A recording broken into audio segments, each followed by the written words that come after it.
It is so cold.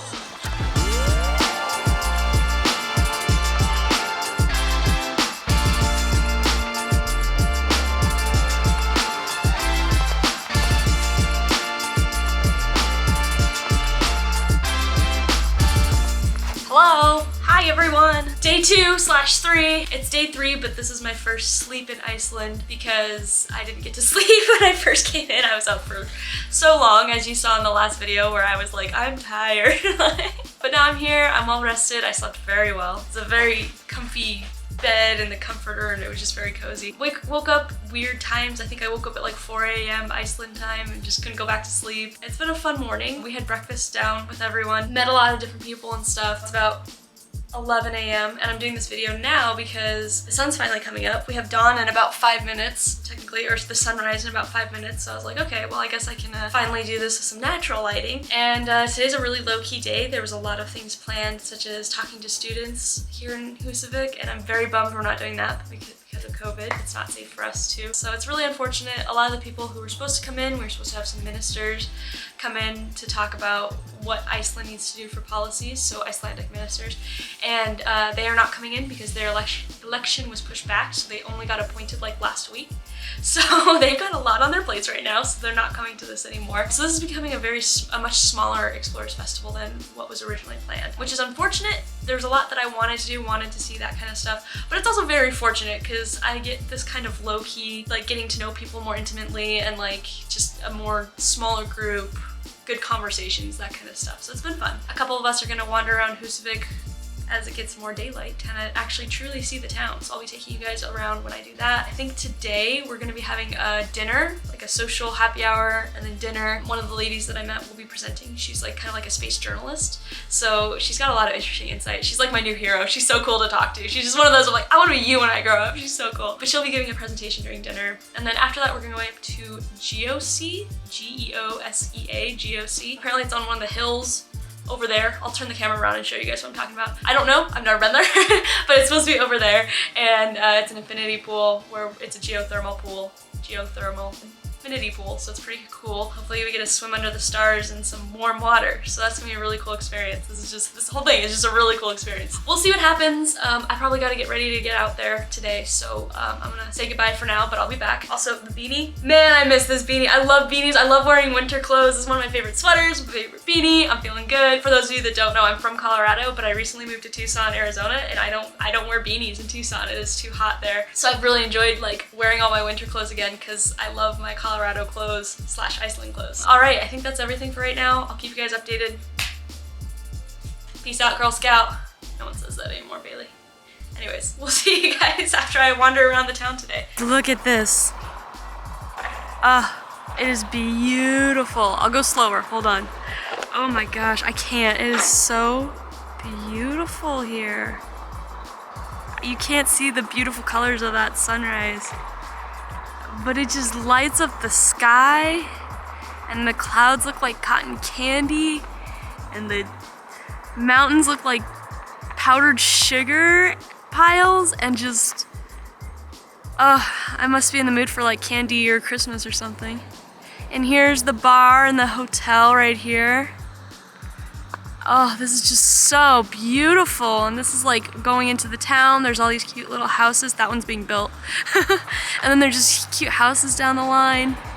And this is the Apollo astronaut like sign that Orly put in. And it's got all of the astronauts that trained here. Some of them Apollo, some of them not. Some of them passed on before they had the chance to go to space. But oh my gosh, this is just beautiful. Got my beanie on, so I'm good to go. But oh, look at it. How did I get so lucky to be here? We're gonna go on a tour of the town, which is that away, and we're gonna walk, and it's cold, so I'm gonna go grab some gloves. But I can't believe this, you guys. This is beautiful.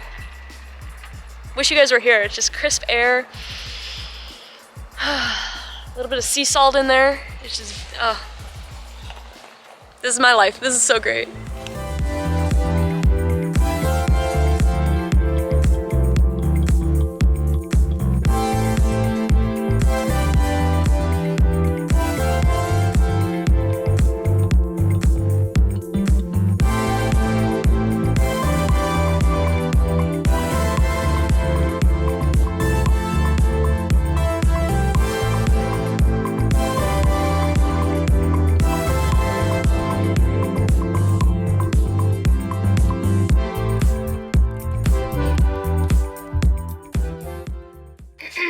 Okay, so I get it now. My voice is gone. Ugh. Let's go. Oh, okay, so I get it now. What is going on? Okay, so I think I get it now. When you do videos at the end of the day, you're tired, you've been talking a lot, so your voice hurts. You just kind of want to go to bed. And I'm like, oh yeah, what did I do today? Oh, so let's see. I woke up at like 4 o'clock in the morning and couldn't really get back to sleep. So I've been up for a while. Almost 24 hours again. It's midnight right now. And then a bunch of the other people who are here for the festival came down and I got to meet them and talk to them. And it was really nice to meet them. And we had just good talks about space. It's so nice to meet like nerdy space people. So great. They're all from Europe. And so like, you know, I know the American industry, the United States. I know that space industry very well. I know the players. I at least know who's who, and when people say names, I kind of know who they're talking about, and if I don't, I know someone who knows them. I'm in European space right now. That's what's going on here. These people are talking about people who I've never heard of, and they sound like very important people, which is awesome because like I want to know these people now. So it's really helping me like expand my horizons, and it's now bigger than just the US. I can start looking at the global world of space, and that's been really cool. We talked for like, seriously, I got that down there about 8, I would say. And like, we talked until like 11. It was so much fun. We just kind of talked, hung out. I drank so much tea because I love tea. And then one of the ladies has been here to Iceland multiple times. So she kind of took us on a little tour of Húsavík. So we walked around, we saw a bunch of the sites that were used in the Eurovision movie. So that was cool. We went to the church, we found this cute little bakery. Well, by found, I mean she took us to this cute little bakery. It was delicious. And then we went up and we walked along this like river. There was ducks there, like little Icelandic ducks. It was super cute, and we kind of walked through the neighborhood and stuff, and it was just really cool to see like authentic Iceland. And the houses here are gorgeous, and they're all decorated for Christmas. That was really fun. We went to a bookstore, so I got this book. See it? Can you see it? And it is called How Iceland Changed the World. And the reason we got this book is because the author is from Húsavík. He was there tonight, so he signed it. And that was really cool. So I'm excited to read that one, see how Iceland has changed the world. Actually, on the cover page, I'm really excited for the chess one, because from what I understand, it has to do with the Cold War, when Russia and the US kind of used Iceland, Reykjavik, as like the middle ground. And then obviously this, the helmet, Apollo astronauts, so that's gonna be an interesting chapter, I think. But anyways, so that was really cool. And then we went down to the whale museum and kind of looked around a little bit. The scenes were just beautiful, you guys. It's just crystal clear here. It kind of feels like I'm walking around in like the inside of a snow globe or something like that, right? Like someone just took a picture. It was like, okay, go in there. And it's just beautiful. I can't get over it. We came back and then we went to GOC. Just like I said, we went to GOC, which is these geothermal pools. It was just like a little walk up the road, so we walked there. There's a lot of walking in Húsavík, considering how cold it is outside. We've done mostly everywhere has been walking, so it's been cold. Yeah, we went to the GOC, and that was really fun. It was fun to just kind of hang out. Once again, talked about nerdy space things. The GOC pools were like, they just kind of like went over the edge, so it was just kind of glassy, and you like look out and you look like you're just looking out into the sea of Iceland, and it was surreal. And like, because it's hot, all this like wind fog is coming off of it and stuff. So that was super cool. Good experience, just kind of hang out with everyone, talk about space things. Then we had two talks, one from the author, he just talked about his book a little bit, and then the other one was from the lady I toured Iceland with. She's really cool. She's just an incredible human being. I like her a lot. She's got some good wisdom, some good insight. After that talk, we all hung out, ate pizza. Orly, who owns the hotel, apparently his daughters have seen my Rubik's Cube videos. Where's my cube? My cube! There we go. They've seen my Rubik's Cube videos. So I let the girls mix it up, and like, I showed them that I can solve it really fast, and it was really cute. And I actually got it on video. This one might be a little easy. Let's see. So I think I need to line up this green like that. Another green somewhere. There we go. Can you finish it for me?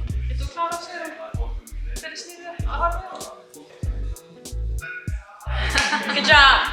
It was actually super adorable, if I do say so myself. So that was cool. And now I have to do this, because if you don't know me, when I mix up a Rubik's Cube, I have to solve it. So I got to kind of hang out with them and show them the Rubik's Cube thing, and it made me, remember that I like solving Rubik's Cubes. And even though I'm not the fastest or the best or anything like that, other people see it as a cool thing to do, and it's, well, apparently I'm internationally known for it now. And people in Iceland love to see me solve the Rubik's Cube, so it was fun. It was just kind of a cool little something that added to the trip that I really enjoyed. And we're almost done with this. My brain's so dead. Oh my gosh. Okay, so when we were all hanging out and stuff, Orly comes in and he's like, you and you, to me and Zara. And then he was like, and a few of you as others, but you two, like, come with me right now. And we were like, okay, what, why? And he was like, okay. So he started kind of hurrying. He's like, hurry, hurry. And we're like, what's going on? And he's like, Northern Lights. Oh my gosh, that's what I'm here to see. So amazing. So we're like running through the back of the hotel. We're running through the kitchen and it goes here and there's some stuff going on over here and there's stuff over here. We're running through the laundry room. It's okay, it's worth it.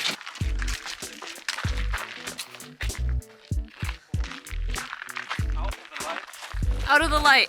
Oh, it's chilly out here. Oh my God. Wow. You guys, I can still see it. It was just weird. It was like something was floating or like slithering across the sky or something like that. It was beautiful. And it was faint because we were like in the city, well, city, town. And so it wasn't like super big, but it was like, that's the Northern Lights. That's it right there. It was so cool to just kind of watch. And when I say it like dances across the sky, like it does. Like it just kind of like moves and it has its like own mind. That's the thing, is it just kind of like, ooh, there we go. Ever want me to do an impression of a Northern Light show? It's ooh. And then a group of us got in the car and drove about 10 minutes out and then tried to see the Northern Lights again. And they came in, not quite as strong, but everyone was getting really cold. It was very cold to just stand out there looking at Northern Lights. Like, it was freezing. Afterwards, when we were sitting around listening to the music and everything, a small group of us were talking about it. And like, honestly, you guys, it was really moving for me. And in the moment, it was like, this is profound for me. And I didn't think I would feel that. And I didn't get emotional or anything, which if you know me, that's surprising. But like what had happened was like, it just felt real. It made it real. I was really in Iceland. I was really seeing the Northern Lights. Just the sentiment behind it of like, I told you could do it if you really wanted to. You'll make it happen. And I really feel that right now. So yeah, whew. It was a good day. It was awesome. It's almost 1 o'clock because I've been doing this video for a while. And I had a surprise, you're presenting tomorrow. So I have to put together a presentation, a 20-minute presentation. I'm a little worried. I need to put that together and do that. It's like we get back at like 3 p.m. and my presentation's at 3:30. So I don't even have like downtime, it's just like go. So on the docket for tomorrow, we are doing our actual training experience, the geology training experience. We leave at 7:30 and we get back at 3, which means we're driving out to the site when it's dark. And then like the second it turns light, we're getting all of our training and stuff. And then when it turns light, we go do the training real quick. We got like 5 hours to do it, like go, go, go. And then we'll be back by 3. So it'll be interesting. It'll be something all right. I'm not really nervous. I think it'll be fun. It's a very small group. It's an intimate group. It's not everyone at the conference. It's kind of a cool thing we get to do. So I'm really excited. I love geology. I'm such a geology enthusiast. I would love to go to school for geology so I could just be a geologist. But right now I just think it's amazing. And for me, it's like the rocks and the geology of it all tells this story that no one else knows. And I'm a storyteller. I love telling stories and big picture and stuff like that. And on top of that, it's like a mystery, like a what is it, like the true crime mysteries, but with rocks. Like that's what geology is. No one's there to tell you. You have to slowly piece it together, and I think it's really exciting. And Iceland's one of the best places in the world for that. So I know I'm gonna see some pretty crazy things. I know this is what's gonna happen. You wanna know what's gonna happen?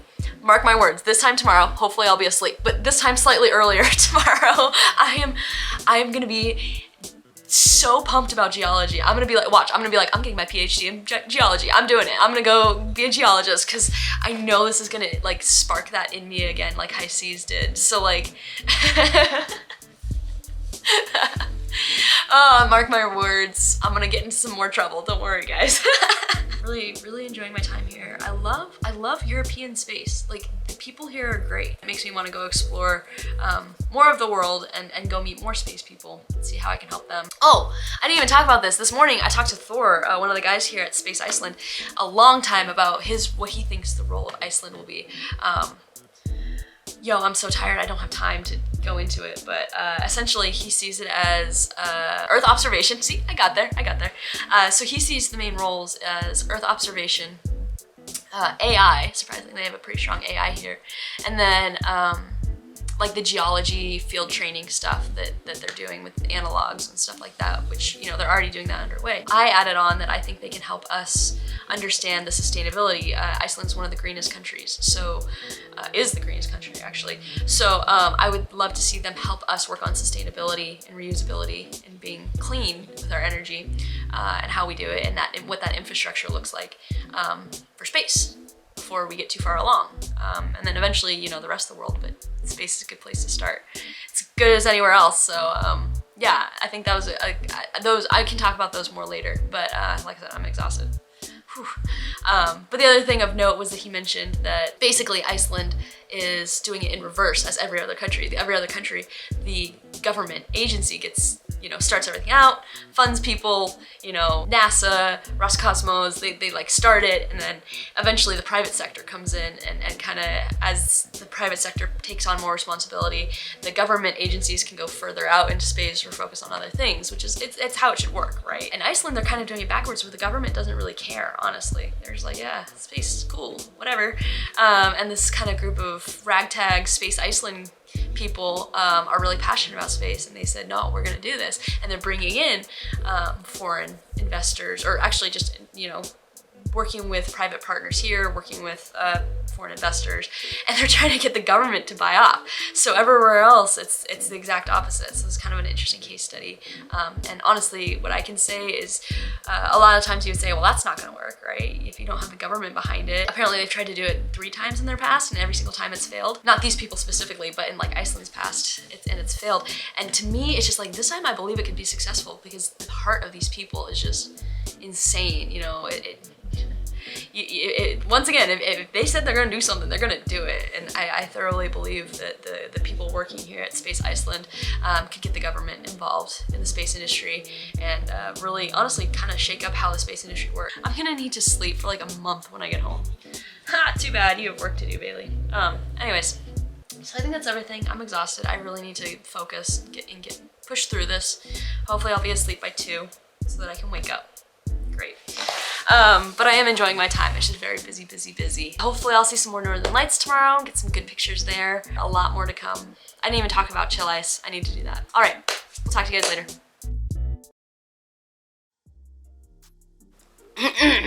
Hello. Hi guys. This is super last minute. Oh, I'm exhausted. It's like 6 something, 7 something. I'm getting up.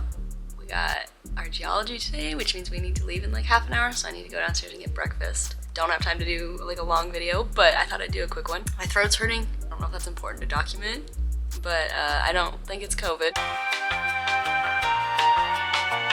Excited today. It's gonna be cold, but it's gonna be fun. Little nervous because I want to be able to capture it all. So I'm like, you know, I want to be thinking about the camera, but I want to think about the knowledge, but I want to think about just experiencing it. So I'm trying to figure out how to find that middle ground. On that note, I'm gonna go get some breakfast. Yo, hopefully I wake up soon. All right, guys. We'll see you down there.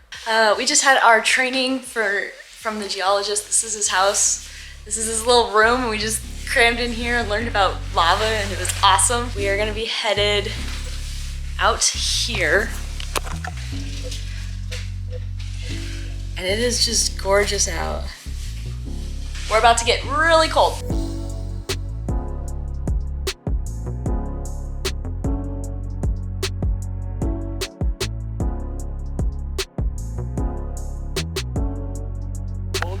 I'm not going to do it, you do it. I'll do it. Absolutely.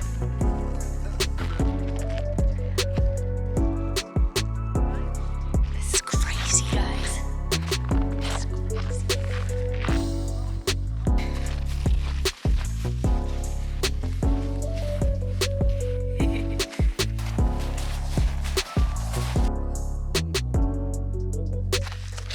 It's so cold.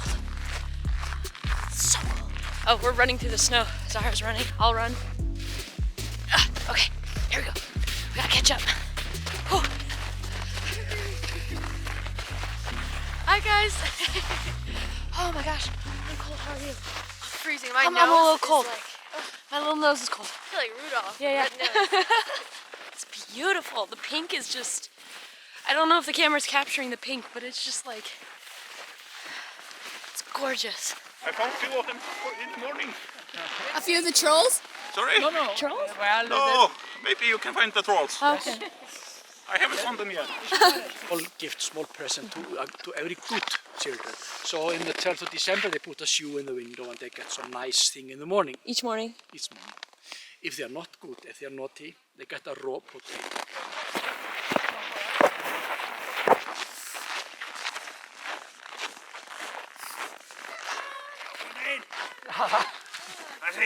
Ég sagði ykkur að sjá, I told you see the potatoes. Já, ég var settur í það að flokka svona eins og vanlega. Já. Það gengur svona vel. Það er ljómandi vel, góðan daginn. Hvaðan komið þið? Miami. Já. Denver. Er það Maja? Hvað segirðu? Denver? Denver. Já. Það fjöllin. Það fjöllin. Já.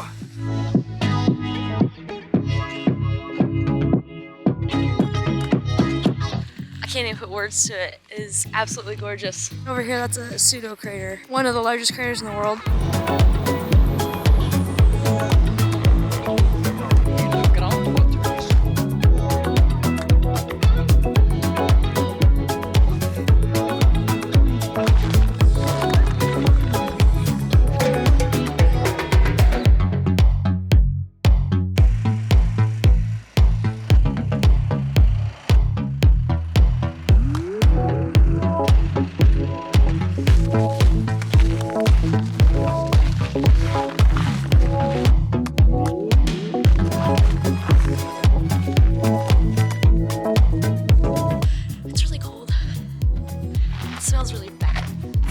Sulfuric gases, but it's pretty wild.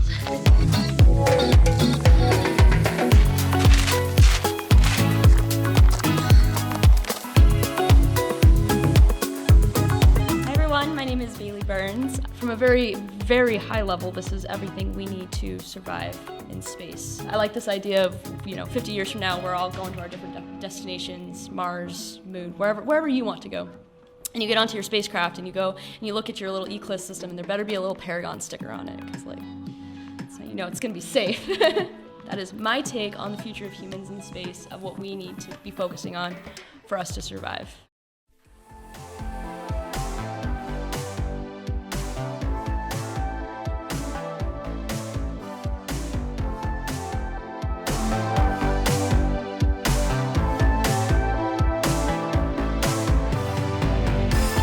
Want to see the rest of the trip? Make sure you hit the subscribe button to check out the upcoming episode next week. And while you're waiting, check out some of our other videos as well.